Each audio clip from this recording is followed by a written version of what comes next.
What are your plans for Valentine's Day? Yeah, I'm alone. No shock there, you guys. Mama's gonna need a refill. It's time to fall head over heels in love while getting your funny bone tickled. Welcome to 14 Days of Rom Coms, where we watch some of our favorite romantic comedies in order to get ready for that dreaded holiday, Valentine's Day. So today I'm joined live from Chicago by Miss Jennifer Dama. I'm really excited to have her. And Jen, what movie did you pick for us to watch? So I picked French Kiss, which is one of my all-time favorite, not only rom-coms, but films in general.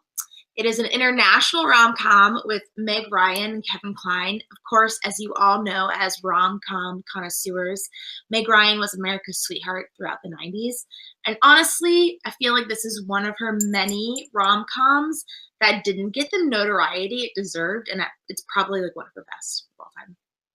I know that I had not heard of this movie, and so I was really excited to watch, something different, something that I hadn't heard of, and I was so glad that somebody picked some throwbacks. I think 90s rom-coms were stronger, honestly. At least with the romance department, I think they were just a bit stronger. So for this video series, we are talking about how all romantic comedies have certain themes, and the first thing that we're talking about is how does this movie show heartache and heartbreak? Well, in the beginning, this isn't spoiling anything. The premise of the film is that Meg Ryan's character, Kate, is in love and engaged to her fiance, Charlie. And he goes to France, but she's afraid to fly. He wants her to go with him. She's too afraid to fly. So he goes over there, and while he's over there, he meets this beautiful French goddess. And so Meg Ryan overcomes her fears and comes over to France to win him back. And I mean, it's heartache because, she felt like she found the person that she was going to marry and spend the rest of her life with. And here he is on this business trip all of a sudden and is taken away from her. And she goes back to fight.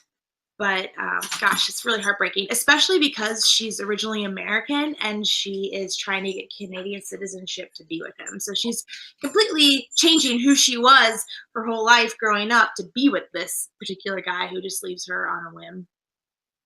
And it's all very quick. I was like, at the beginning of this movie, I was like, she has a ring on her finger. Like, what? Where is she going to fall in love with someone? She's already done that. Yeah, I know. I don't use the first 9 minutes. Just wait. I've seen this. Wait. We've got 2 hours, man. The first 9 minutes, I'm like, oh, okay, there it is. Now she can fall in love. Mm-hmm. Yeah, there she goes. Break free.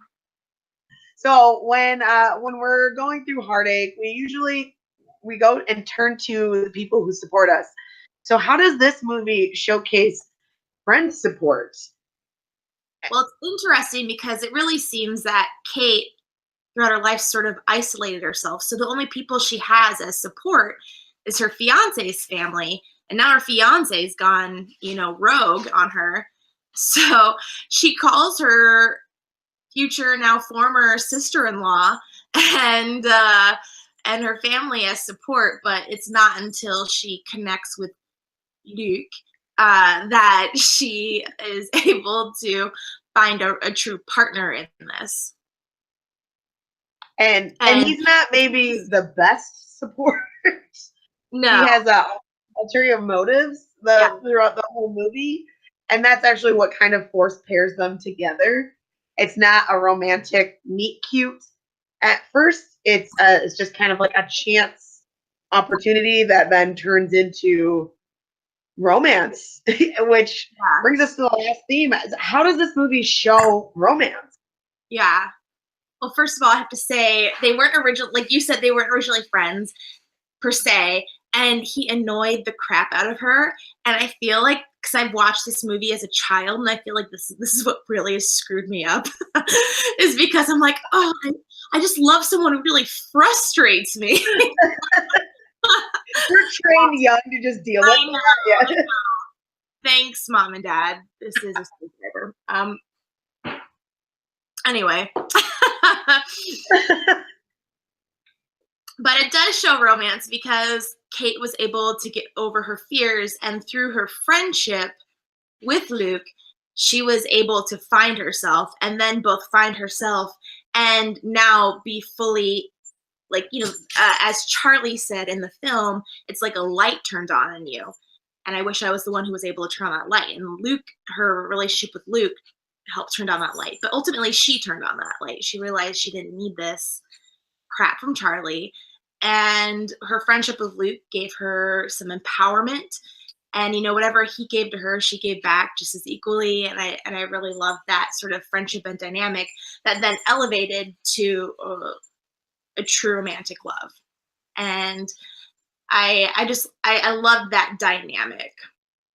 And I think it's very sweet. It wraps up in a very fairy tale type way. Them staying in Paris and having their vineyard and buying this beautiful plot of land, and you just see them all happy, and then there's the credits. It's a beautiful little wrap up. It's another reason why my family screwed me up for a lifetime, because now my dream is to find like this guy who irritates me but also really makes me feel like a woman, and then we like live in Europe and have a vineyard and just live a fabulous life. Thanks, Mom and Dad. Dang it, here I thought Disney had set me up for failure with a romance. Disney was a bit more attainable than this. Let's just say Tinder swipes are not exactly fruitful for my vineyard. Yeah, how do you put that on Tinder? Looking for man to buy a vineyard with me. Till the soil and sow the love in my heart. Yeah, you're still gonna get. Or just text me back, whatever.